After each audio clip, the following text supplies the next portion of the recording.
Greetings, dear ones. I'm Kryon of Magnetic Service. Indeed, we are in the Great Pyramid. In it, inside what has been called the King's Chamber. My partner has brought me here 2 other times. Today, he will bring me here 3 times. However, I'm going to give a message that is the same for each of the groups, so that no group is robbed from the intuition and the message that I give today.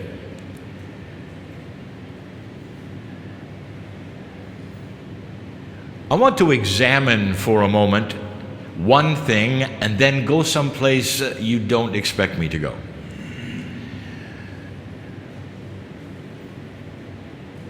You're in a place that is popular on the planet. Thousands upon thousands upon thousands of individuals have walked up the ramp and sat in this place. Not all of them get to have the silence at the moment that you do. Not all of them get a time to ponder where you sit as you do. For the times of the general public, there's a lot of noise because the room seems to vibrate and echo in a certain way. I want to talk to those who have lived more than 50 years in this room, or perhaps those listening, half a century. And if I ask you about time particular, you would say, well, I've lived a very long time. Well, yes, that's by the clock. What does your consciousness tell you? And there will be those who will take a breath and say, my graduation from elementary school was a moment ago. The upbringing that I had, those that I've loved and lost, a moment ago. And you start to understand that the consciousness of a human being does not have the clock that the mechanics in Switzerland do. Your consciousness does not see time anyway, anywhere, even close to what you're told it's like.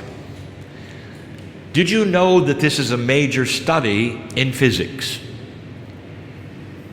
Is it possible that time is variable? Einstein proved it was.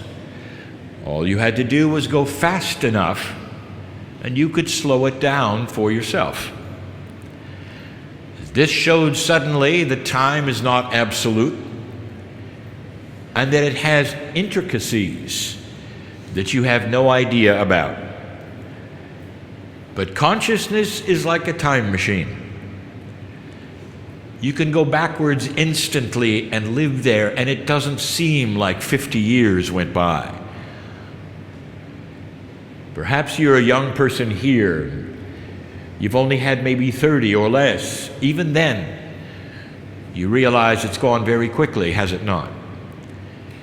What if, indeed, time is something that exists all in one place, or in some kind of a circle that goes around and around just like a clock does? And yet as you stand in the middle of the clock, it's different, isn't it?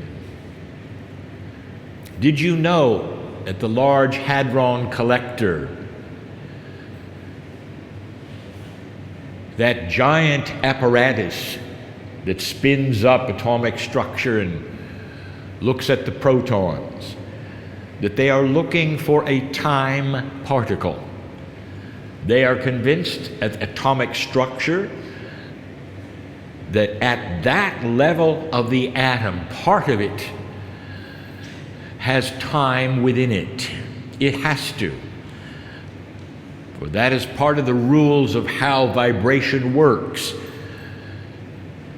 But if you find where that is and what it is, perhaps you can even manipulate it. Now, would it shock you to know that in Egypt, they experimented with time? And you might say, how is this possible? Without the highest of technologies, without knowing about atomic structure. Dear ones, let me ask your consciousness, did you have to know about atomic structure to realize that time has gone quickly in your life? Very clever experiments to determine whether time was something physical.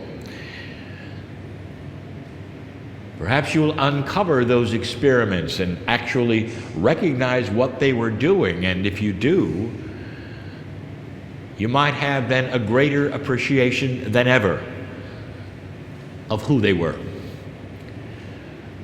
What they were able to do and accomplish with base 12 math, and so much intuition about how the universe really worked. I want to do something now in reverence. And there's not those who would do this very often. Of those hundreds of thousands who will come through here, very few will do what we're about to do.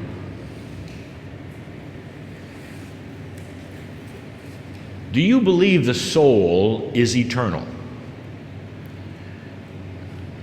It is, and most of you would agree. If you talked to an Egyptian of the era of the building of this structure, and you asked them, or their priests, or their doctors, or their pharaohs, is the soul eternal? They would look at you and they would say, this is what everything we do is about. Yes. For you spend a little time on the planet and you all go to an afterlife. And that afterlife is painted so closely to what today, when you ask certain of those people in any kind of belief system, what's it like on the other side when you die? And they will say, it is heaven.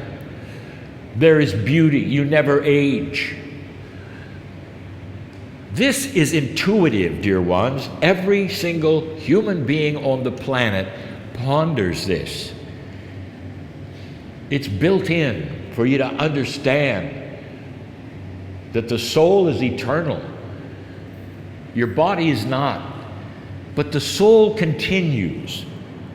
And that is what this is about.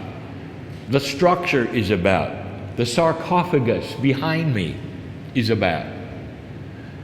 It has to do with an eternal soul. Now, this is not mythology, this is spiritual reality. Therefore, as you sit here in this year of 2019, you believe it as well. So let's take advantage of what you believe and test it. The one who was in the sarcophagus for a while, and his body laid there, is he still around?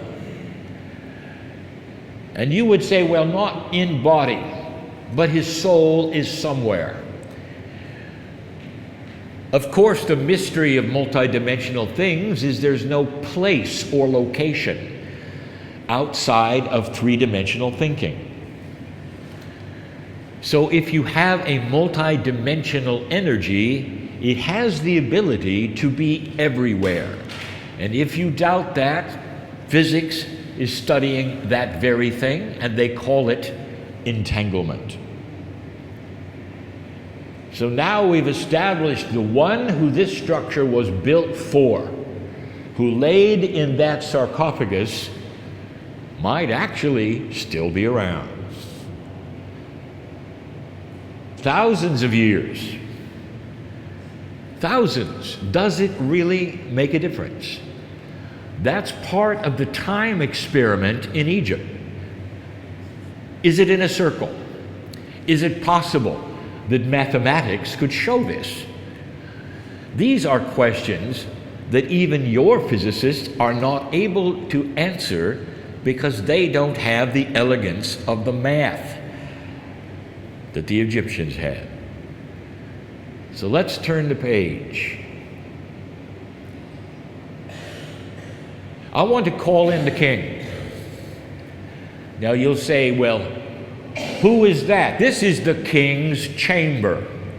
And you'll say, well, that was the Pharaoh. Now, Pharaoh, as you all know, means something else. It's not really a name.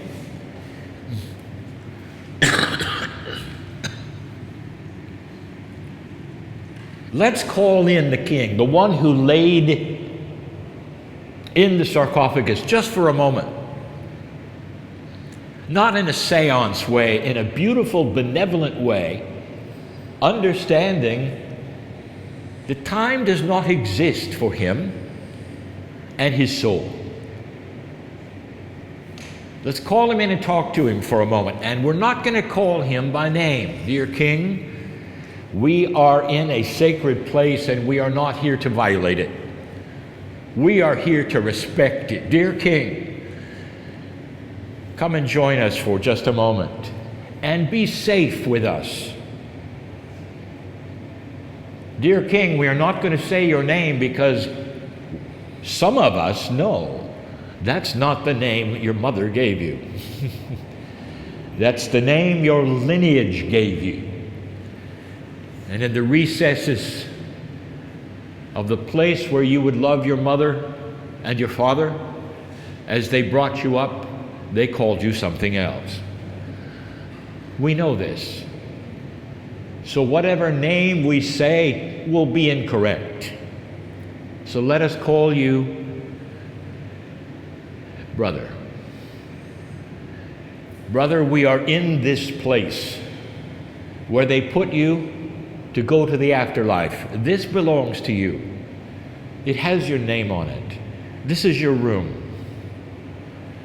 And we tell you this, we honor you. Of course you know this, but King, I have to tell you something. Almost all of the earth knows you. This tomb that you had built can even be seen from space. You're far more popular today than ever. But of course you knew that, for your soul is eternal. And if you can just stay with us for a moment, we're going to do something we have often done in other messages. I would like to take the word king, in English K-I-N-G, and what I want to do with it is assign a meaning to every letter for the day. One of the letters we're going to give to you, sir. And whatever you give us will be also transmitted in the next two groups who sit in this room with me, who will also be honoring you, not defacing, not doing anything but honoring your life and what happened here as a human being to you. K will be knowingness or knowledge. The knowingness or the knowledge that was able to put this together. There is an acknowledgement of the mystery.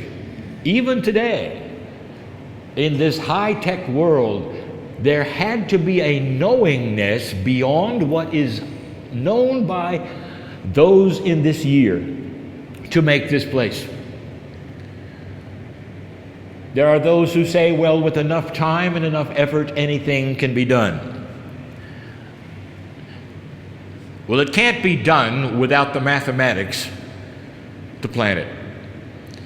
It cannot be done without the architects that spent years putting it together.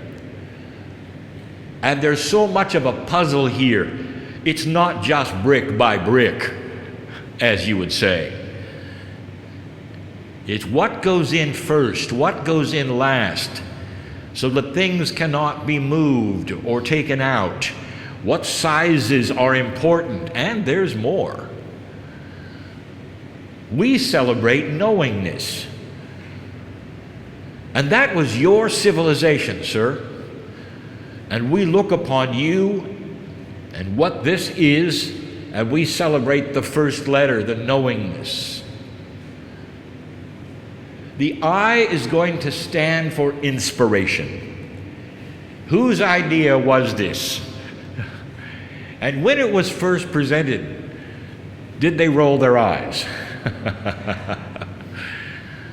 Or did they say, we can do it? Some of the architects got together and said, we can do it, but not in your lifetime. Perhaps they were right, perhaps they were wrong. But it didn't matter, for it has your name on it, and that's what matters. You see, the name on the pyramid that is yours is a name that will last forever. The culture knows that name.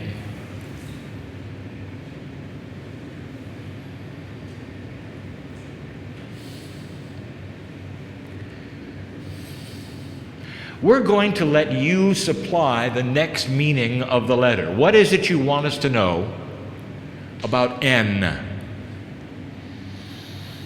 And whatever you give at this time in these ethers that I can transmit will be the same thing for all the groups. What is it that is an N that you want us to know? Ha ha.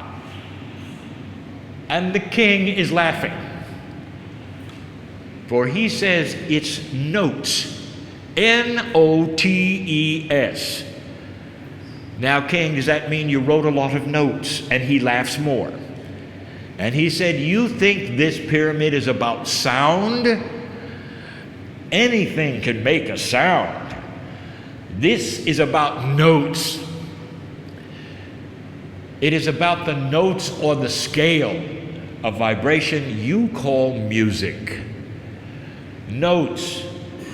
And what note or notes is it that you'd like us to know about? And he says 440 vibrations per second.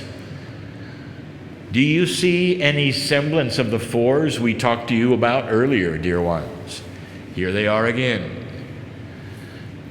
Now, those in music will recognize that. The king has just given us a secret. That happens to be the note A. Did you realize that 440 vibrations per second is the note that all symphony orchestras tune to worldwide? 440 cycles per second is the letter in music A. It is the first note of the musical scale. What a coinky-dinky. But what he wants to tell you is this chamber is tuned to 440 cycles per second. And if you insert that tone in a pure fashion with an oscillator amplified in this room, it will double and triple itself, or what they say, resonate, higher than the other vibrations. For this room is designed for 440 cycles. But it doesn't stop there. The king wants to tell you that perhaps you've missed something. That the sarcophagi that you have removed and taken to the museums also all resound at 440 cycles per second. That is something that every single designer in Egypt knows who builds these things. They must resonate. Interestingly enough, the tombs of the bulls do not. That is for a whole nother purpose. It does not have a human inside. It has a God inside. The human temples have protocol, and one of them is notes, sounds, And if you find the resonant frequencies of several of the chambers, the numbers will tell you a great deal about what they're for. That was N. Thank you, sir. G will be for grandness and greatness. The King you have allowed this planet to see. We honor you. We want to be some of the few who will come here and say, job well done in your life and what you accomplished and what you did as a human being in a culture that you helped control and work with, as did your fathers and your sons. We are not speaking of the consciousness that might have been here or your works, but how you got through it as a human, and how you felt with the death of friends, and how you dealt with the things and the uncertainties and the issues of the day. And when it was done, you laid in a little place behind me. We recognize that. We salute you, sir. This is your place. This is your final resting place. And we are inside it. And we are so pleased that you have allowed us to be here in peace and in quietness and in love. One human to another through a vastness of time which was yesterday. Ponder these things, dear ones, of what time might really mean or not mean. Let the things you see in the next weeks come alive. When you see the transcriptions on the walls, think of the transcriber. The transcriber is not always simply an artist. Many times they are poets in their own way, in their own day, giving you information that will tell about their lives and what it was like to live. This is the message of the day, and this is the one that will be repeated 2 more times in this chamber, in this day, so that no attendee of this conference will miss any of this. And so it is.